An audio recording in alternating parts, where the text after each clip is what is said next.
is Suunto's 7th time and our fitness tracking test. When we started the YouTube channel, I never thought I would go out jogging when it's -10. But here we are. We want to thank you for all your comments. Everything that you comment, we try and answer, and it helps us plan our videos going forward so we know what to test for you. Make sure you let us know everything else you need to know. We really try and test it in the background for you, and we will reply to every single comment if possible. Today we're going to look at the 70 sport modes. We're going to have it scrolling on the bottom for you, every single one of them, so you know what is really featured. And then we have an extensive fitness test that includes we are jogging. Rock, paper, scissors, shoot. Rock, paper, scissors, shoot. Yeah! We are steps. And it's obviously going to be looking at my bum, which I'm not too pleased about. And we're going cycling too. I also have my GPS tracker with me, so Tony knows exactly where I am. We'll look at the offline maps, GPS tracking, heart rate, and many more. So make sure you like and subscribe to see all of this. It is time for our Suunto 7 special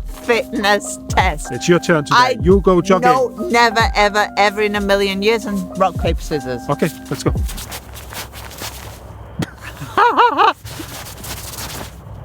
What is it? I can't see it. No. It's a fist. No, it wasn't. Okay. I'm going. Girlfriend, you got me smiling brighter each day. Joe, look who's here.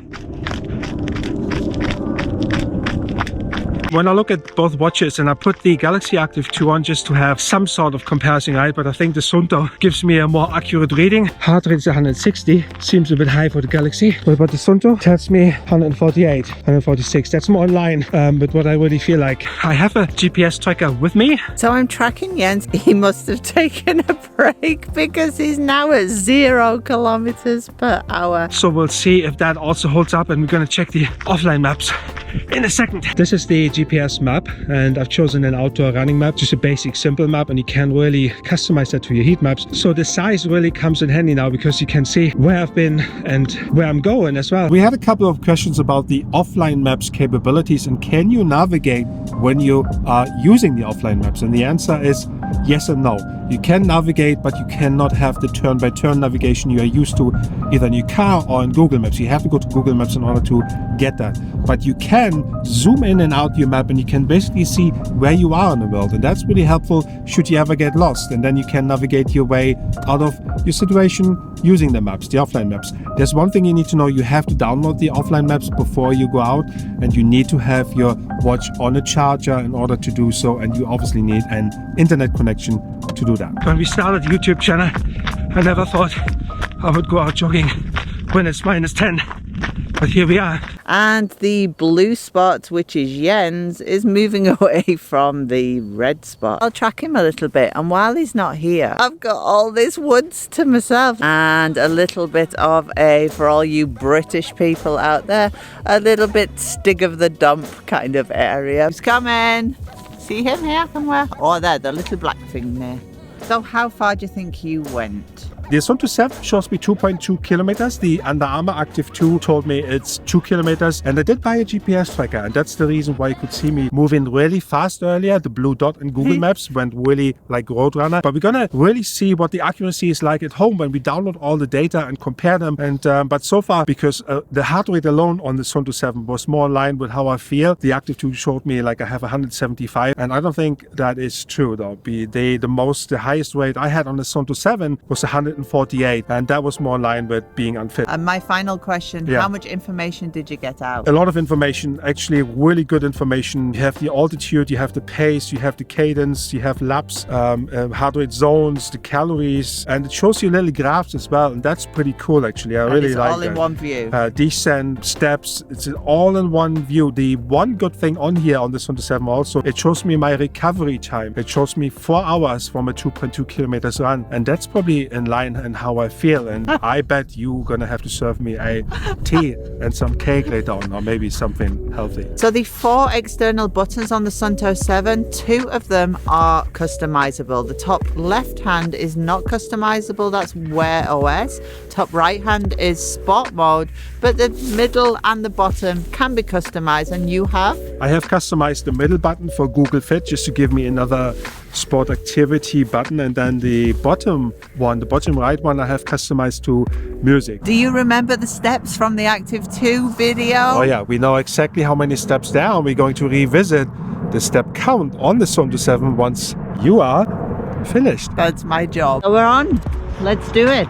They actually put the steps so close together that you could trip over. So the Suunto 7 gets me in at 232 steps. There are 272 steps there, so it's a little bit out. We started at 8 a.m. with 100% battery.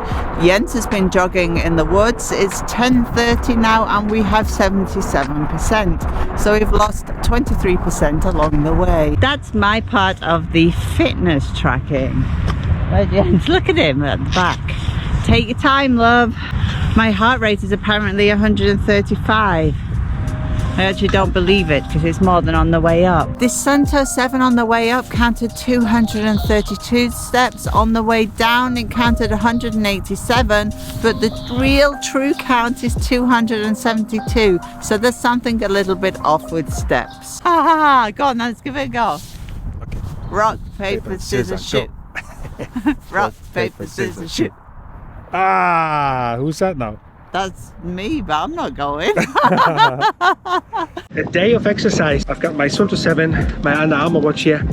I'm the one who's going biking now, and I put both sport modes, or both modes, both have the possibility to have biking or road cycling on there, and I put it on and see how accurate the measurements are. I also have my GPS tracker with me, so Tony knows exactly where I am, and I cannot go to the bakery.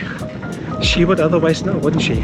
Yeah, I just got back from biking. One thing I want to mention, that is battery life. I put the watch on fully charged at 100% this morning at 8 o'clock. Now it is 60% and it is around 12ish. We went jogging, we went for the steps as we've seen earlier, and now I came back from biking. I only rode about 4 kilometers. I'm going to have to double check that, but it wasn't that long. But 60%, we will test that also in GPS only mode and we'll see. But the battery life may already be a concern for, well, a full day use, including activities, right? Oh boy, you've seen the battery life is really draining fast, isn't it? And we did a GPS only mode test and we came to 4 hours. 4 hours and then it was gone, it was dead. We have to say though, it was on the maximum settings. I have always on display on. I have everything set at high, so when I was running and jogging, everything is set to be visible at all times. So if you customize that, if you go really in and don't want all of that max on the max settings, you probably get around 6 to 8 hours, but it's still not the advertised 12. And that's kind of a, I don't know, probably for many people a deal breaker. What do you think? For me personally, the watch has its positives and its negatives, like most tech out there. What I find is that the app and the actual fitness tracking, the actual information you extract is above the other watches that we've seen.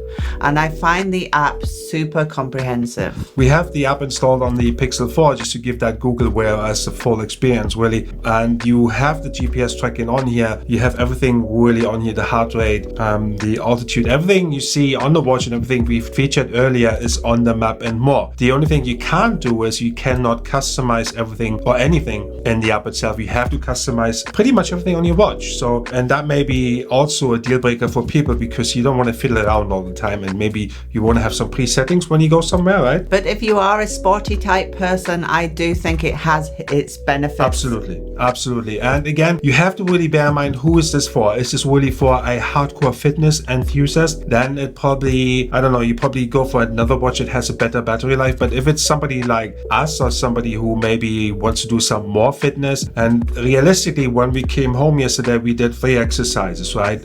For all morning, and we still had around 60% battery life. So if you have then moderate use or you have some smartphone features, some smartwatch usage, then you probably get through the full day, even with all the exercises. Absolutely. I think it's actually a good solid watch for a moderate use. And then the question is really, do you want to spend the $499 or $479 in Europe for the watch itself? Is it worth to you? Let us know in the comments below if it is. Would be really interested to see your opinion, to hear your opinion. Make sure you like and subscribe and let us know if there's anything else you want to know. We are here for you. We try to answer all of it. Jens here from Also Space. Tony the Car Geek. Thank you for watching. Peace out. Girlfriend, you got got me smiling brighter each day. Stars are brighter, I feel lighter in every way.